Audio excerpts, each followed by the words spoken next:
Princess with 20 skirts. In the land of Holland many centuries ago there lived a king and a queen who had a beautiful daughter, a princess who possessed a lovely face that she herself adored looking at the most. In those ancient days there were no mirrors or metals available, so the princess would journey into the woods, positioning herself by the lake to admire her gorgeous reflection in the water. Her affection for nature and the woods was so profound that she would spend entire days playing in the mud and running around with the animals every morning and evening. Consequently, by the time she returned to the palace, her hair would be as tangled as a bird's nest. Despite her natural beauty, the princess's behavior was not as lovely as her face. While playing with forest creatures and getting her hair tangled was acceptable, she often insulted her helpers, many of whom were much older than her and were trying their best for her. She would call her governess an orc,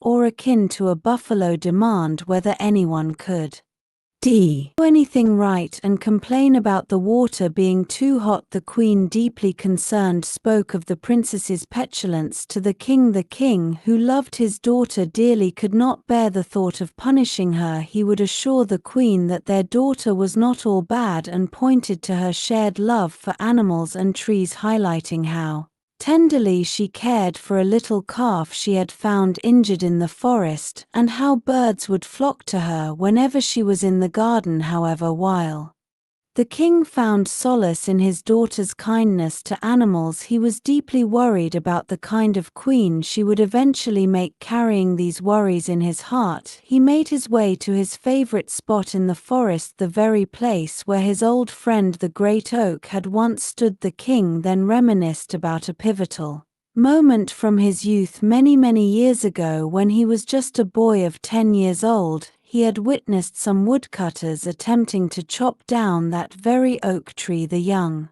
prince bravely confronted them, declaring, "I shall not let you cut this tree," and insisted they find a dead tree instead, challenging them to drive your axe through me before the blade touches the tree if they dared harm the healthy oak. Faced with such resolute defiance, the woodcutters had no choice but to leave the big old oak alone. Following this incident, the prince insisted that a royal guard be stationed in the forest to ensure that no one could cut a healthy tree and that wood was only taken from already dead ones. Furthermore, no one was allowed to hunt any animal or catch any bird from the forest. On another occasion, while playing in the forest, the young prince heard a sound like an animal in pain. He searched everywhere among the shrubs, shoots and bushes until he discovered a baby orc that was in terrible pain due to a deep leg wound. The kind prince took the orc to the palace and diligently tended to it day and night until it was finally well enough to bound away into the woods once more.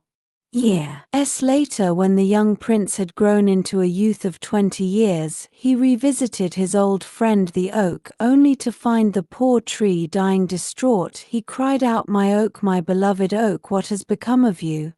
Why do you look so withered, my friend? I must go fetch a doctor, a gardener, whoever might know how to save you." The oak, however, responded, saying it was of no use, young prince, as the time had come for its spirit to leave this world. It acknowledged the prince's kindness, recalling how he had saved its life on several occasions, and stated that it was now time to return the favor. At this moment, the orc from his childhood also appeared, looking tired and worn. The oak then revealed that they were brothers, cursed to live as a tree and an animal, and that the duration of their curse was nearing its end, making it time for them to return to their land in the stars. Before their departure, they wished to bless the prince's land with untold prosperity and happiness, deeming it a worthy reward for his kindness. The oak and orc then gave the prince specific instructions. The orc advised that when it died, the prince should take one of its horns and fashion a comb out of it for a daughter he would someday have. The oak instructed that when it fell, its bark should be cut into staves. Then, when the prince's daughter turned 17 years old, These staves were to be joined to make a skirt for her, and she was to wear it whenever she misbehaved. They also imparted a prophecy one day his daughter would find a purple flower at the exact spot where the oak then stood. From the stalk of this flower the women of the land would spin, and before long the dark forest would transform into a vibrant field full of such flowers. The people would then spin these flowers into the finest, softest fabric ever discovered by man, and his kingdom would become one of the most prosperous ones in the world. So many years later, as the king stood in the wood, he remembered the words of his old friends the oak and the auk. His worried heart found a ray of hope, and thanking them in his mind, the king rushed back to the palace. He immediately had a skirt made from the staves of the oak and a comb fashioned from the horn of the auk. Soon after, the governess once again cried. Due to the princess's rudeness, the princess was summoned, and upon her arrival the king confronted her, stating, "I hear you have been misbehaving again," and in response to her typical excuse of, "Father, they are all so useless," he firmly declared, "Enough.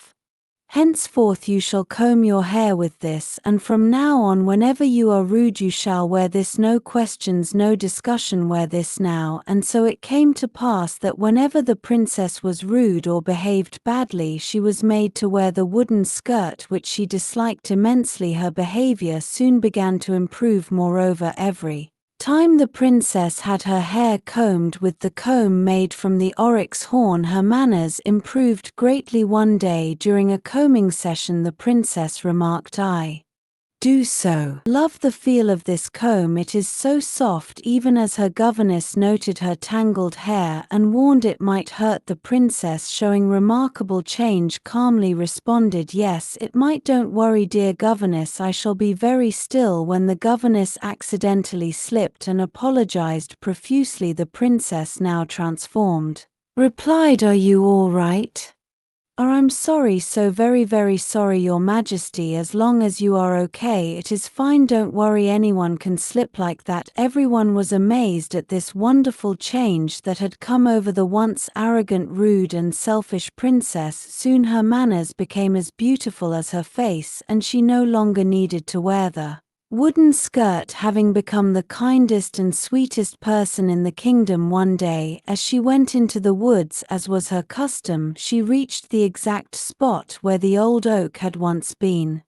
There she saw the prettiest, daintiest flower she had ever laid eyes upon. She took the flower back to the palace and showed it to her mother, and her aunt, who was visiting her aunt, immediately recognized it, exclaiming, "What a strange, beautiful flower! That is no ordinary flower, dear, this is flax."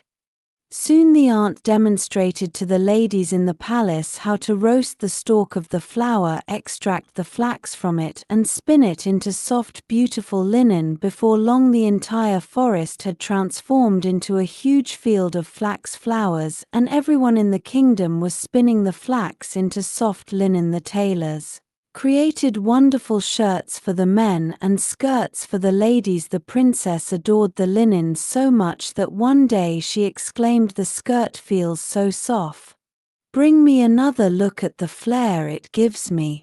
Bring me one more, the more I put on the more gorgeous it looks. Get me one more." The princess ended up wearing 20 skirts in all, and walked with such elegance and flair in the palace that all the ladies believed 20 skirts was the ideal number of those beautiful skirts to wear. This fashion quickly spread throughout the kingdom, and every woman and every bride. Analysis of the story and its deeper meanings. The narrative of the princess with 20 skirts offers a rich exploration of transformation, the power of kindness, and the wisdom found in embracing one's true self. At its core, the story highlights the remarkable change in the princess, who evolves from an arrogant, rude, and selfish individual into the kindest and sweetest person in the kingdom. This profound shift is directly attributed to her willingness to accept her faults and actively work on them. The narrative emphasizes that when one is willing to address personal flaws, a lightness and joy naturally follow, making others feel comfortable around them and even inspiring celebration of their actions. The initial disdain people felt for her rudeness naturally dissipated once she gave up her bad habits, illustrating a fundamental truth about human interaction and forgiveness. The magical items bestowed upon the king by the oak and the orc serve as powerful symbolic tools in the princess's journey. The wooden skirt made from the staves of the oak represents a tangible manifestation of punishment and the discomfort associated with her misbehavior. It was an item she did not like at all, and this aversion acted as a direct catalyst for her to modify her behavior. The very act of wearing something coarse and restrictive due to her own actions provided a direct consequence that she could not ignore. Conversely, the comb fashioned from the oryx horn symbolizes gentle guidance, inner comfort, and the profound impact of mindful self-improvement. Unlike the skirt, which was a punitive measure, the comb was described as so soft, and its use correlated directly with the princess's manners improving greatly. It suggests that while external consequences can initiate change, true transformation comes from within, nurtured by self-awareness and a willingness to be gentle with oneself while still striving for betterment. The princess's shift in attitude during the combing from impatient complaints to calm understanding showcases this internal refinement. The ultimate reward for the princess's transformation and the king's initial kindness is manifested in the flax flowers and the subsequent prosperity of the kingdom. The flax, which transforms the dark forest into a vibrant field of flowers and yields the finest, softest fabric, embodies the fruits of positive change and the blessings that stem from compassion. The transition from the uncomfortable wooden skirt to wearing 20 soft linen skirts represents not just a fashion trend but a powerful metaphor for liberation and the comfortable, celebrated existence that comes with genuine personal growth. It symbolizes that when one sheds their bad habits, they become light-hearted and joyful and are embraced by others, leading to a life filled with comfort and admiration. The story also underscores the principle of cause and effect, or a form of karmic reciprocity. The king's selfless acts in his youth, protecting the oak tree and tending to the injured orc, are directly linked to the magical gifts and prophesies that ultimately save his daughter and bring unprecedented prosperity to his kingdom. His compassionate deeds towards nature and animals years earlier yielded a blessing that resolved his most pressing worry. As a father and king, this demonstrates that acts of kindness, even small ones, can have far-reaching and positive consequences across generations. The entire narrative thus serves as a powerful reminder that accepting one's faults and working on them leads to personal joy and comfort, and that when individuals relinquish their negative habits, forgiveness and acceptance from others naturally follow, embodying the true way of the world.